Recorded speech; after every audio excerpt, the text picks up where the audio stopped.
కొంతమంది అర్భకులు, అల్పసంతోషులు, కుక్కమూతి పిందెలు, అంగుష్ట మాత్రులు ఇష్టం వచ్చినట్టుగా మాట్లాడుతుండొచ్చు, చెలరేగిపోతుండొచ్చు, పైశాచిక ఆనందం పొందుతుండొచ్చు.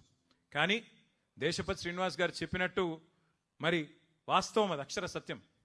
వేటగాడు చెప్పే పిట్ట కథలు నిజం కావద్దు అంటే సింహం తన కథ తాను చెప్పాలి. ఆ సింహాలు మీరే కావాలి. సింహం కేసీఆర్ గారు చెప్పడం కాదు. ఒక్కొక్క గులాబీ సైనికుడు, ఒక్కొక్క చెల్లె, ఒక్కొక్క తమ్ముడు, ఒక్కొక్క అన్న, ఒక్కొక్క అక్క.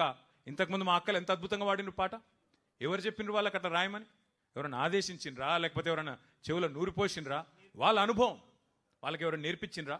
వాళ్ళ అనుభవం నుంచి వచ్చిన పాట, వాళ్ళ స్వాతిశయం నుంచి, అంటే వాళ్ళకు తెలంగాణ పట్ల ఉండే మమకారంతో, తెలంగాణ పట్ల ఉండే ఒక అద్భుతమైన అనురాగంతో, కేసీఆర్ గారి మీద ఉన్న ఒక ఆప్యాయతతో వారు మాట్లాడిన మాట.